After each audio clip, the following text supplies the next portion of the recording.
Louvado seja o nome do Senhor. Eu quero nessa noite trazer o tema, trazer aquilo que o Senhor colocou no meu coração para ministrar à igreja. E a palavra de hoje se encontra em primeiro livro de Samuel, no capítulo 3. No começo nós vamos falar na ARA, na Almeida Revista Atualizada. E o tema da mensagem, ele pode ser 3 temas, só para ajudar o pessoal da mídia depois a botar no YouTube, não é? Mas nós podemos falar aqui sobre o chamado de Samuel. Nós podemos falar aqui que Deus não está em silêncio.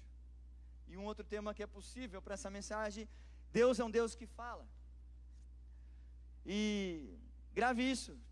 Aqui nós vamos falar sobre o chamado de Samuel. Deus não está em silêncio e Deus é um Deus que fala. Para quem lembra, no começo do ano, eu quero repaginar e recapitular contigo. Nós começamos o ano, depois da virada do ano, numa série de mensagens sobre família. Vocês lembram? Igreja que vem no culto. Falamos sobre várias famílias e vários modelos familiares que deram certo, que deram errado. E uma das mensagens, nós falamos sobre os filhos de Eli e sobre Eli, que era um sacerdote em Israel naquele tempo.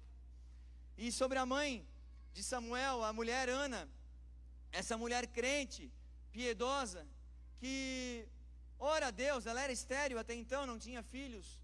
E Ana ora para ter filhos, para que Deus lhe desse filhos. E o primeiro filho que ela tem é Samuel. E ela promete a Deus que se Deus desse um filho para ela, ela daria esse filho para Deus. E naquele tempo isso significava, de fato, dar esse filho no templo, e que ele fosse ali mentoreado, pastoreado, apacentado pelo sacerdote. Nesse tempo, então, e nesse contexto de 1 Samuel, capítulo 1, capítulo 2 e capítulo 3, onde nós vamos entrar agora, Samuel está na casa de Eli, sendo, vamos dizer assim, mentoreado e pastoreado por Eli, um sacerdote em Israel. Mas Eli, como aprendemos no começo do ano, para os seus filhos, Hofni e Finéias, no capítulo 1 e no capítulo 2, nós vamos ver isso claramente. Ele foi um péssimo pai, ele foi negligente, ele foi um sacerdote que negligenciou as coisas de Deus, porque deixou os seus filhos defraudarem e deturparem aquilo que era a casa de Deus, o templo e o sacerdócio. Você quer xingar alguém, biblicamente, chama ele de filho de Eli. Os filhos de Eli eram ladrões, corruptos, adúlteros, gente ruim, que na porta do templo cometia toda espécie de pecados, fora e dentro, e eram homens reprováveis e reprovados por Deus. No capítulo 2 de 1 Samuel vai terminar com uma sentença de punição, com um juízo de Deus sobre a geração, sobre os filhos Hofni e Finéias. Mas por que eu estou falando isso? Porque isso nos leva ao chamado de Samuel.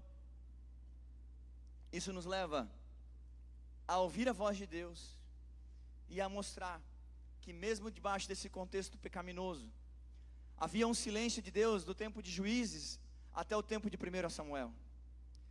Nesse espaço temporal bíblico, Deus ficou em silêncio, Deus parou de falar. O Espírito Santo e Deus estava triste com aquilo que estava acontecendo, e Deus silencia.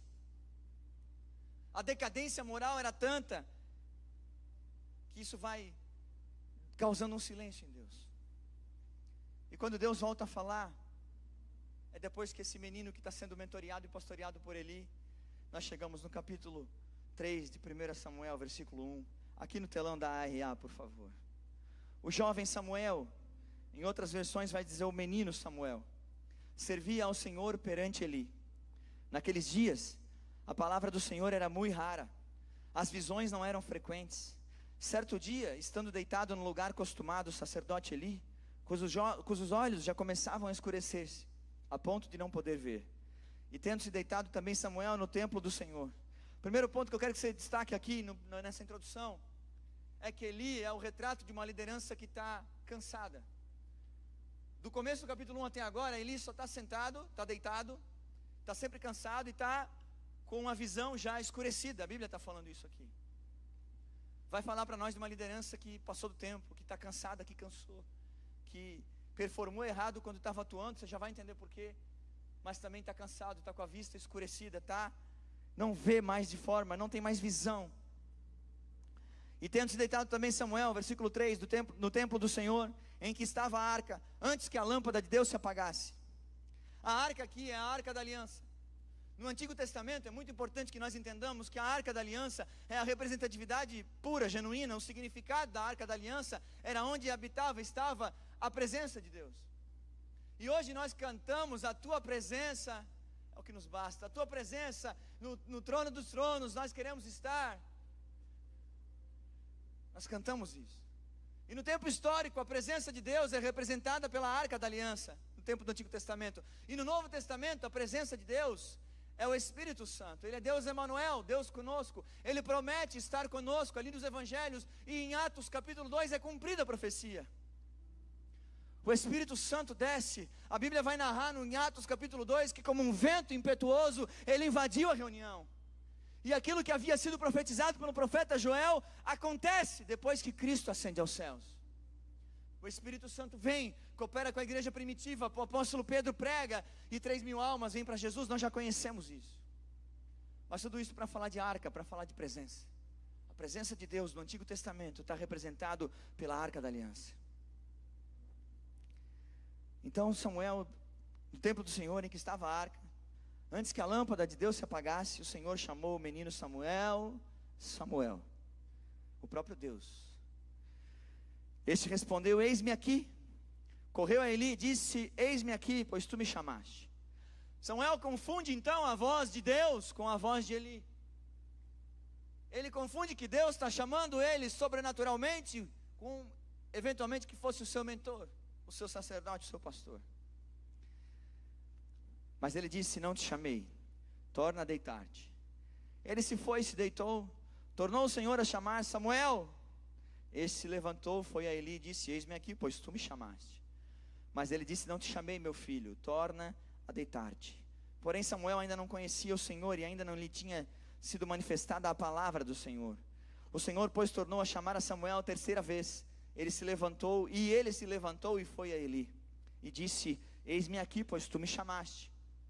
Então entendeu Eli que era o Senhor quem chamava o jovem. Por isso Eli disse a Samuel: vai deitar-te, se alguém te chamar, dirás: fala, Senhor, porque o teu servo ouve. E foi Samuel para o seu lugar e se deitou. Então veio o Senhor e ali esteve, e chamou como das outras vezes: Samuel, Samuel.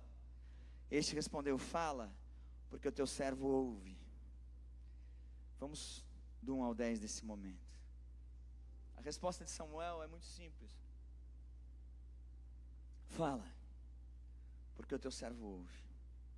Nós estamos nesse tempo, irmãos, transportados aqui, dentro da mensagem, para esse período sombrio da história de Israel.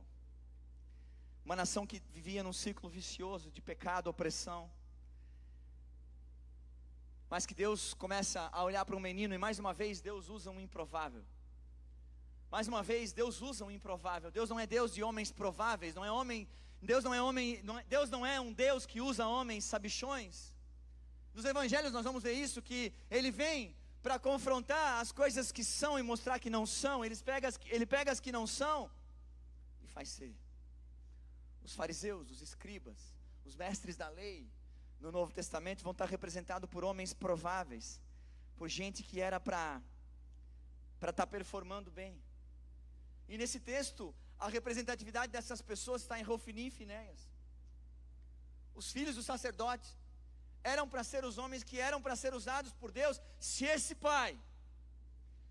homem não tivesse negligenciado a criação desses filhos. É nesse cenário de decadência moral e silêncio divino que as escrituras fazem essa declaração sombria e poderosa. Por que sombria? Quando a Bíblia diz que a palavra do Senhor era muito rara naqueles dias. Aonde falta a palavra do Senhor é sombrio. Aonde falta relacionamento com a palavra do Senhor tem escuridão. Aonde falta a palavra de Deus, sombrio é. Então é um momento sombrio quando Deus está em silêncio com Israel. É triste, é decadente um lugar que a palavra de Deus está ausente. E quando a Bíblia diz era muito rara naqueles dias, isso é sombrio. Não havia visão manifesta. O silêncio de Deus, coloca Isaías 59:2, por favor. Isaías 59:2 vai mostrar para nós que o silêncio de Deus vai dizer sobre as vossas iniquidades, fazem separação entre vós e o vosso Deus, e os vossos pecados encobrem o seu rosto de vós, para que vos não ouça. A Bíblia diz então que o pecado faz e continua fazendo separação entre Deus e nós. Deus em grande medida havia se calado. A comunicação divina, que outrora fora clara e presente.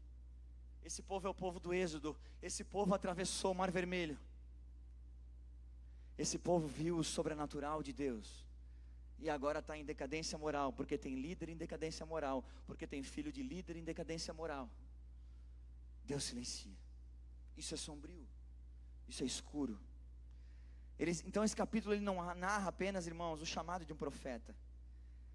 Ele descreve um ponto de inflexão na história da redenção. Se você pegar o silêncio de Deus de Malaquias para os evangelhos, dá 400 anos. E depois de Malaquias, um menino nos nasceu, um filho sim nos deu. E Samuel, depois de Juízes, um silêncio, uma decadência moral, um silêncio de Deus, um menino nasce. Uma mulher deixa de ser infértil. Você lembra de Samuel? Quem é Samuel, o menino? Que quando mais maduro ele elege quem como rei de Israel? Que fala na casa do pai de Davi? Esse não. Davi? Se você começar a olhar a obra da redenção, ela está por toda a Escritura. Em Gênesis vai dizer que havia de vir aquele que esmagará a cabeça da serpente, Jesus Cristo de Nazaré. Em 1 Samuel nasce o profeta que vai apontar para Davi, que em Mateus capítulo 1 vai dizer, filho de Davi. Na genealogia de Cristo está tudo aquilo que começa no nascimento também do profeta Samuel. O plano de Deus de redenção começa em Gênesis, mas ele vai permeando toda a Escritura. Então, quando a gente vai ver decadência moral, a gente vai ver silêncio de Deus, a gente vai ver coisa sombria, mas a gente vê Deus com pequenas piscadinhas, construindo tijolo a tijolo a obra da redenção, usando o homem por homem, através da sua soberania. Essa escuridão humana talvez aconteça para levantar um novo líder, restaurar a palavra que estava sem ser ouvida, sem ser pregada e sem ser praticada, e preparar o caminho para a monarquia, em última análise, para o Rei dos Reis. Está sendo preparado o caminho para a vinda de Cristo, até mesmo quando Samuel está sendo chamado por Deus. O cenário então é revelação. O texto estabelece esse contraste espiritual e a fidelidade de um menino, a fidelidade de um jovem que é servo. Porque a Bíblia diz no versículo 2, servia ao Senhor perante Eli. E é interessante perceber que mesmo em um ambiente de corrupção, mesmo em um ambiente de homens corruptos, de homens adúlteros, de perversidade, de pecado sexual, Samuel não se corrompe, Samuel não muda, ele servia ao Senhor. E perceba que Senhor está em caixa alta, e no Antigo Testamento o Senhor é o Eterno. Ele servia a Deus na casa de Eli, ele servia a Deus num ambiente contrário. Samuel é mais um desses homens extraordinários do Antigo Testamento. É outro Daniel, é outro Josué. Samuel, o seu serviço era direcionado a Deus. E a menção que os olhos de Eli se começavam a escurecer é tanto física quanto simbólica. A visão espiritual dele estava falhando, porque já havia falhado na sua casa, já havia falhado no seu testemunho. Porque não servia de nada ser sacerdote em Israel, ser aquele que deveria bem representar o Deus dos deuses, o nosso Rei dos reis, o nosso Senhor dos senhores. E a casa dele era uma vergonha e uma mentira. Então não adianta nada ter um título, não adianta nada ter um cargo, não adianta nada liderar alguma coisa, se a minha casa não reverbera aquela verdade dentro de casa. E eu creio que o grande desafio da nossa geração, queridos irmãos, porque foi um desafio que eu acredito e dou crédito à geração anterior, que deu certo para a minha. Com erros e acertos, os pastores da antiga geração fizeram bem o seu trabalho. Por quê? Porque nós estamos aqui. Nós estamos aqui. Mas daqui 20 anos, 15 a 20, nós vamos ver se de fato aquilo que a gente professava aqui dentro era professado na nossa casa. Se de fato a nossa boa roupa, o nosso perfuminho de domingo à noite, ele perfumou as segundas, as terças, as quartas, as quintas, as sextas e os sábados do nosso lar. Se de fato a palavra de Deus era uma verdade para nós só domingo 19 horas, ou era uma verdade que a gente esquecia de segunda a sábado. Daqui poucos anos, a fé que nós professamos vai responder isso para nós através do testemunho dos nossos filhos. Mas por que eu falo isso para botar medo? Não, eu falo isso para te encorajar, irmão. Nós estamos sendo chamados nessa noite a ser uma geração de Ana, de mãe que ora, de mãe que fala: Senhor, eu confio meu filho e o destino dele às tuas mãos. Pai, eu posso ter um plano A, mas talvez o teu plano B, C, seja muito melhor do que o meu plano A para o meu filho. Talvez nós vamos resgatar o orgulho de pensar e desejar que um filho se torne pastor e missionário. Amém? Porque agora chegou a hora. Chegou. As eleições começaram. Mas aqueles que haverão de ser usados na nossa geração são filhos de sacerdotes. E o sacerdócio de todos os santos, ele está colocado lá em Marcos capítulo 16, no versículo 15. Ide pelo mundo todo, pregai o evangelho, aqueles que crerem serão batizados. O sacerdócio para todos os santos agora do Novo Testamento, o sacerdócio que eu sou chamado, mas que todos os membros da congregação que professam fé em Jesus Cristo de Nazaré são chamados, é a serem verdadeiros cristos dentro da sua casa. Aleluia, eu ouvi um aleluia. A lâmpada no lugar santo, o versículo seguinte vai dizer: ainda não se havendo apagado a lâmpada de Deus, e estando Samuel deitado no templo do Senhor, onde estava a arca de Deus. O que mostra para nós que diante de um cenário de corrupção, de gente falsa, adúltera, Samuel dentro dessa casa, ele se aproximava da arca da aliança, ele se aproximava da presença. Isso vai mostrar para nós em Êxodo 27, 20. Pode colocar por favor, Êxodo 27, 20. Na lei estava dito, Êxodo 27, 20. Eu estou contando com o telão. Ordenarás aos filhos de Israel que te tragam azeite puro de oliveira, batido para o candelabro, para que haja lâmpada acesa continuamente. 21. Na tenda da congregação fora do véu, na tenda do encontro, que está diante do testemunho, Arão e seus filhos a conservarão em ordem, desde a tarde até pela manhã perante o Senhor. Estatuto perpétuo será este a favor dos filhos de Israel pelas suas gerações. A palavra está dizendo para nós em 1 Samuel 3, que o princípio estava sendo mantido. Que Samuel está ali, e antes que a lâmpada se apagasse, a lâmpada do lugar santo se apagasse, Deus vem ao encontro dele. Deus o chama, Deus o convoca. Alguns comentaristas bíblicos vão falar, porque a lei dizia que a lâmpada deveria estar acesa continuamente, ela pode ser que era 24 horas, até mesmo de dia. Outra interpretação vai pensar que a lâmpada podia se apagar, e por isso estava falando isso, de ela ser mantida acesa continuamente, que talvez os filhos de Eli, aqueles malucos, eles deixavam a lâmpada apagar. São duas interpretações, mas o ponto é, que da tarde pela manhã, muito provavelmente, está sendo narrado, que Deus Pai, chama de forma audível Samuel, na madrugada, antes que a chama se apague de manhã, ou antes que alguém esqueça de acendê-la, provavelmente Rofni e Finéias, os dois descabeçados do primeiro livro de Samuel. Contudo, ela ainda não se apagara, o que significa biblicamente que havia esperança no silêncio. Havia esperança, enquanto a chama está acesa, tem esperança. Enquanto o pai e a mãe vão num culto, tem esperança. Enquanto não se desiste de Jesus, tem esperança. Enquanto a presença de Deus não é uma brincadeira, tem esperança. O propósito é: nós não vamos deixar a chama se apagar na nossa casa. E agora eu estou falando da chama da presença de Deus, de reconhecer que o Espírito Santo habita em mim como pai, habita em mim como mãe, e agora os meus filhos vão experimentar desse poder, vão experimentar dessa graça dentro do nosso lar. A chama não pode apagar. Esse lugar maravilhoso representado pela presença de Deus, e naquele tempo o próprio trono de Deus na terra. É nesse ambiente de santidade e expectativa.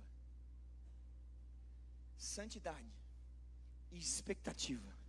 Gente que está esperançando pelo melhor de Deus. Gente que está com o coração pulsando pelo que Deus tem que fazer e aonde que Ele vai me usar nessa próxima estação. Aonde que Deus quer que eu seja a luz no meio da corrupção. Aonde que Deus quer que eu seja a própria verdade no meio da mentira. Aonde Deus quer que eu seja a retidão no meio de um povo, de uma nação que tem inclinação à corrupção.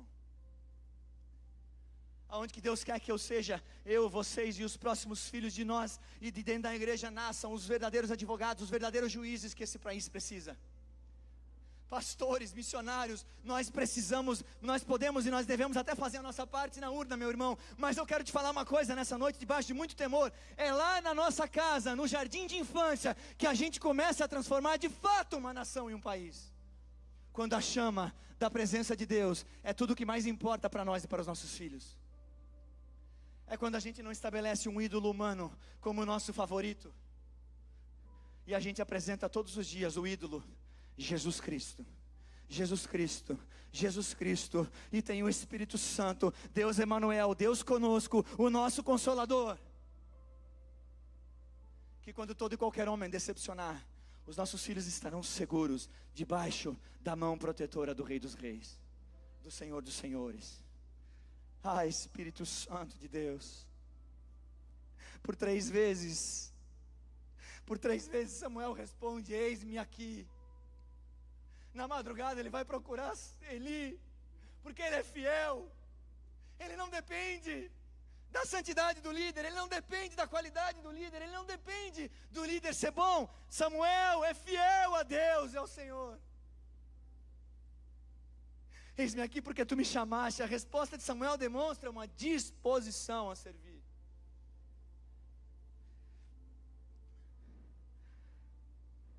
Mas sua confusão de quem era que estava falando com ele revela algo crucial. Porquanto ainda não conhecia o Senhor, e ainda não lhe tinha sido manifestada a palavra do Senhor, o versículo 7 vai dizer. Esse versículo não sugere que Samuel não conhecia Deus de forma doutrinária. Samuel conhecia a palavra. Ele havia crescido no tabernáculo e certamente ele foi instruído pela mãe dele, que era uma mulher crente e piedosa. Com certeza Samuel conhecia a Torá e tudo aquilo que havia de escrito bíblico até o seu tempo e a sua época. Ele conhece a doutrina, ele conhece a chama que está acesa, é o livro dele. Ele conhece as regras, ele conhece Levítico, ele conhece Êxodo. Mas está dizendo que ele não tinha ainda um relacionamento pessoal e experimental da presença, de ouvir e de falar com Deus. Quando ele confunde a voz de Deus com a voz de Eli, está mostrando que o profeta Samuel começa de fato a ter um relacionamento de experiência com Deus a partir desse momento. Quando Deus quer, debaixo da sua vontade e soberania. Ele conhecia sobre Deus, mas não conhecia a Deus. Você consegue entender essa diferença? Até hoje existem pessoas que conhecem sobre Deus, mas não conhecem a Deus. Comeram isso aqui, usam isso aqui para debates, para humilhar pessoas. Não usam 1 Coríntios 13, porque 1 Coríntios 13 não está na Bíblia deles, tá bom? Porque o amor, peraí, deixa eu arrotar que eu sou fera de Bíblia. Deixa eu humilhar as pessoas em nome de que eu sou melhor e superior a alguém. Não, Samuel não faz isso. Ele quer detectar essa voz. Ele está entendendo que Deus é um Deus de experiência, e ele quer ouvir e responder, porque ele é um jovem servil. Ele conhecia sobre Deus, mas ainda não conhecia. E é o envelhecido e falho Eli, que em sua terceira interação, na terceira vez, não foi na primeira, não foi na segunda, foi na terceira, que o envelhecido Eli percebe a origem divina da voz. Apesar de velho, apesar de cansado, apesar de tantos apesares, Eli detecta que Samuel está ouvindo a Deus. Isso vai falar para nós de uma liderança que aponta a Deus para as pessoas, que não tem rebanho pessoal, que não tem um clube seu dentro da igreja, mas de uma liderança que, quando vai liderar pessoas, lidera para Deus. Daqui a algumas semanas, eu não sei qual, eu oro a Deus para aquilo que eu vou trazer, mas eu vou trazer a aula em forma de pregação, uma aula da escola Desperte que chama Falsos Profetas. E se tem uma coisa que tem característica de falso profeta, é pessoas que arrebanham pessoas para si. Gente que acha que a igreja é dele, gente que acha que, sabe, que as coisas são dele. E eu quero te dizer nessa noite, nada é nosso, tudo é dele, do Senhor. Nós somos mordomos. Amém, igreja? E Eli é um homem que fala assim, pergunta-se ao Senhor. Você concorda que ele podia ter reagido? Deixa, vou ficar acordado agora, que se for Deus ele vai falar comigo, eu que sou o sacerdote. Não é isso que a Bíblia está narrando. Eli está liderando Samuel a viver a própria experiência com Deus. E ele sabe que a sua casa é um centro de treinamento para ensinar um menino a se tornar profeta, para ensinar um menino a se tornar voz sobre Israel, voz sobre uma nação, voz sobre um povo. Ele não fez com seus filhos, mas finalmente está fazendo. Ele está transicionando. Liderança, profético. Vá deitar-te, e há de ser que, se te chamar, dirás: fala, Senhor, porque o teu servo ouve. Ele também detecta que a mãe, Ana, havia entregado esse menino para Deus. E ele detecta que agora esse Deus que foi entregue, que ganhou um menino, que ganhou um profeta, que ganhou um missionário, que ganhou um pastor, está querendo falar com ele de forma experiencial, está querendo ter experiência com ele e dar experiências a ele. Apesar das falhas, ele ainda possuía uma dose, um percentual de discernimento do Espírito de Deus, suficiente para guiar o jovem a uma postura de escuta atenta diante do nosso Deus. Indo para o versículo 11, nós estamos quase encerrando. Você pode pensar, uau, e eu penso também, uau, 12 para 13 anos, aproximadamente, hipoteticamente, o jovem é chamado a ser profeta sobre Israel. O capítulo termina dizendo que ele é reconhecido nacionalmente, depois desses versículos que nós vamos ler agora do 11. E você pode pensar assim, uau, qual vai ser a primeira mensagem? Qual vai ser a primeira profecia? Talvez Samuel viria a profetizar uma grande colheita, ou não é? Se fosse no nosso tempo e ele pregasse sobre colheitas fartas e multiplicadas, Samuel ia ter uns 3 milhões de seguidores no Instagram.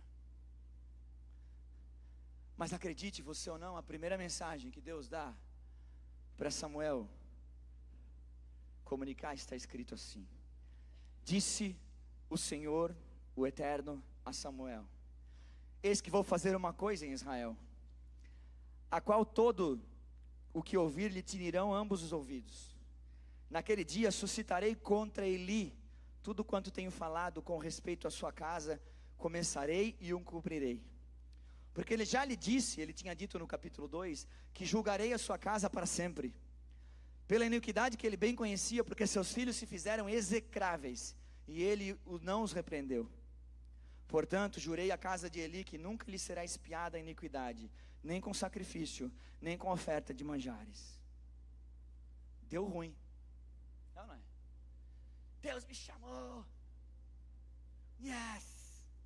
Fala para o cara que está te treinando, que está te mentoreando, que Deus vai matar os filhos dele e vai acabar com a geração dele agora, Samuelzão. Moiou. Ô Eli, quer dizer, ô Deus, Fala a segunda aí. Essa é a primeira palavra mesmo, Senhor?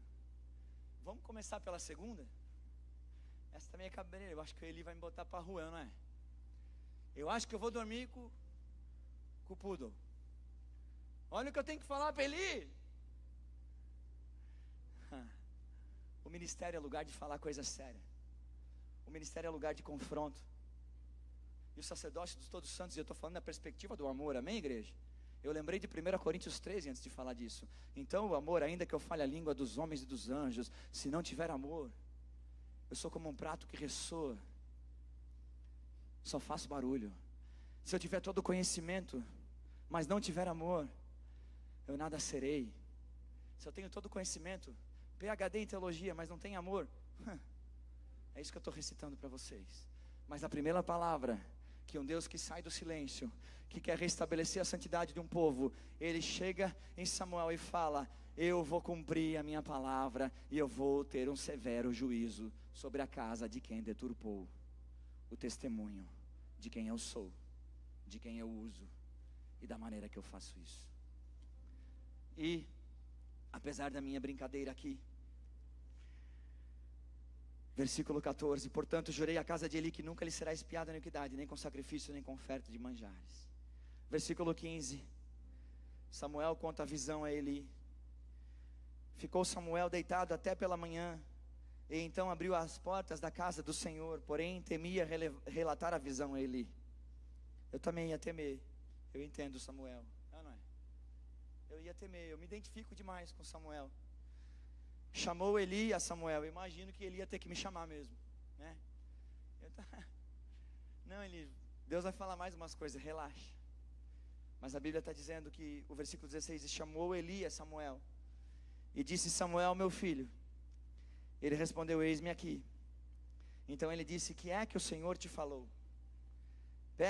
Peço-te que não encubras, e assim Deus te faça o que bem lhe aprouver. Vamos trocar para a NAA aqui, por favor, Nova Almeida atualizada, no telão. Versículo 17: o que foi que o Senhor lhe falou? Peço que você não esconda nada de mim.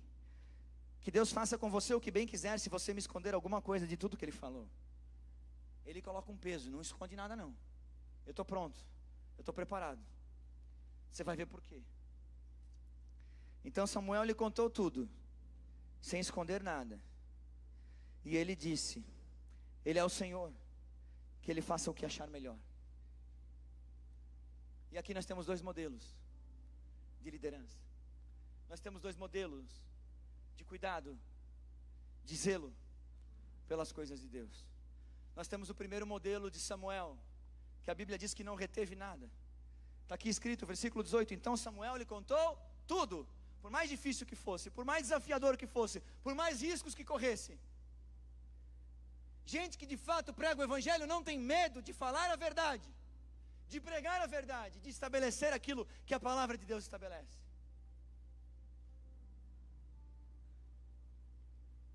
Se um pastor prega a Bíblia e você não gosta do pastor, não é do pastor que você não gosta, é da Bíblia que ele prega. Ah, eu tenho algo contra. Se ele pega a Bíblia, você tem algo contra a Bíblia, você não tem algo contra ele. Então Samuel lhe contou tudo, e verdadeiros pastores, verdadeiros profetas contam tudo, sem esconder nada. E ele disse, finalmente ele se rende. Finalmente, no segundo modelo, na segunda etapa da liderança de Eli, ele fala: Ele é o Senhor, Ele é o supremo pastor, Ele é o supremo líder. O governo está nele, e eu me submeto. Que Ele faça o que achar melhor. Que difícil para a nossa geração desejar que Deus faça, porque Ele sabe o que é melhor. Nós somos a geração que quer dizer para Deus o que Ele tem que fazer na terra. Nós somos a geração que confundiu a oração do Pai Nosso em algum lugar, que diz: santificado seja o vosso nome, seja feita a vossa vontade na terra como nos céus. E a gente está dizendo para Deus: Deus, seja feita a minha vontade na terra. Não sei nem como é que é a tua no céu, mas me obedece aí, por favor. Eli dá um último lampejo de sabedoria, de saúde e discernimento. Ele é o Senhor. Por fim, no versículo 19, a Bíblia vai dizer: Samuel crescia. E esse crescia é em estatura, é em sabedoria e é em conhecimento. Samuel crescia em Deus, em desfrutar da presença de Deus, em ouvir a Deus, em ser sensível à voz de Deus. E o Senhor estava com ele, não deixou que nenhuma de suas palavras caísse por terra. Deus coopera com aqueles que pregam a verdade. Deus coopera com aqueles que têm um compromisso com a sua palavra. Deus coopera com aqueles que têm um compromisso de santidade para com Deus e para com o testemunho que assumiram de professar a fé em Cristo. O versículo 20 vai testificar: todo Israel, desde Dan até Berseba, reconheceu que Samuel estava confirmado como profeta do Senhor. O Senhor continuou a aparecer em Siló, porque em Siló o Senhor se manifestava a Samuel por meio da palavra do Senhor. Deus vai continua tendo interações. Samuel continua buscando a presença. Samuel continua buscando aquilo que interessa a Deus. Samuel continua interessado naquilo que Deus está interessado. Na verdade, na palavra, na comunicação genuína. A eficácia das palavras de Samuel era a evidência de que Deus estava com ele. Deus falava genuinamente e Samuel transmitia genuinamente o que Deus falava. Por fim, só para te lembrar, essa mensagem nos trouxe 5 pontos. Deus age soberanamente em meio à escuridão. É muito importante que Deus nunca fica sem uma testemunha, mesmo num lugar de total caos.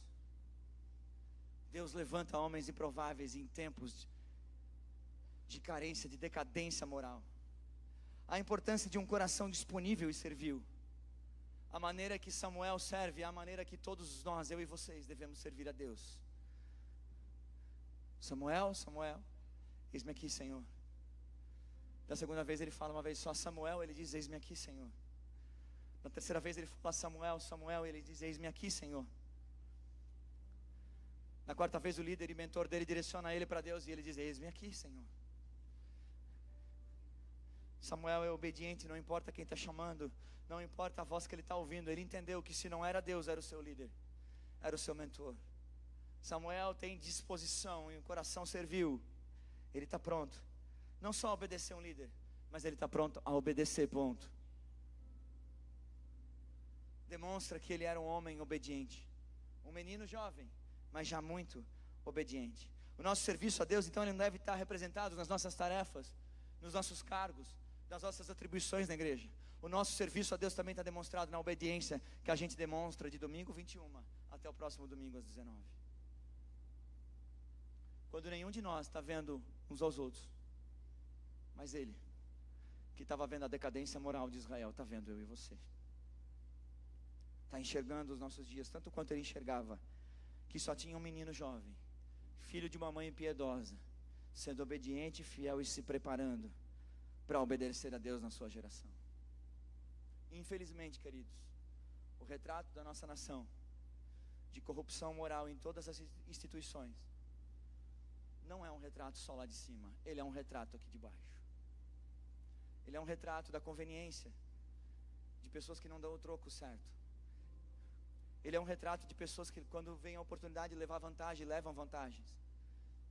Eu não vou falar sobre políticos, mas vou falar sobre o coração humano.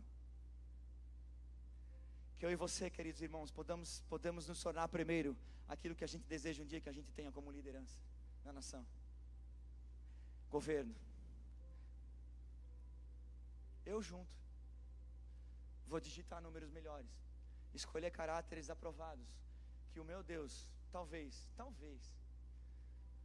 fique mais próximo da Bíblia e não de idolatria do meu coração. Representar bem a Deus na terra é mudar uma nação desde aqui, do bairro Glória, do bairro Costa Silva, do bairro Anitta, do Vila Nova, eu vou falar bairro de Joinville, de Jaraguá do Sul, aonde Deus te plantou. Não tem mais corrupção, não tem mais vantagem, não tem mais dar se dar bem. Em algum momento eu acredito que nós vamos conseguir, de pouquinho em pouquinho, mudar a história, que um dia, não é talvez agora não, mas um dia a gente mude a história da nossa nação. Mas acredite em mim, é um trabalho de formiguinha, que as únicas pessoas que estão fazendo esse trabalho são homens e mulheres que professam uma fé em Cristo Jesus. Não tem partido nenhum, mas a igreja de Jesus, ela é santa, ela é pura, ela tem aquilo que só Deus tem, o poder de Deus, o Evangelho. O Evangelho é o poder de Deus para todo aquele que crê. O Estado não muda ninguém em lugar nenhum, mas o Evangelho de Cristo, do centro de Joinville a uma favela do Rio de Janeiro, esse transforma, esse muda, esse vivifica, esse transforma.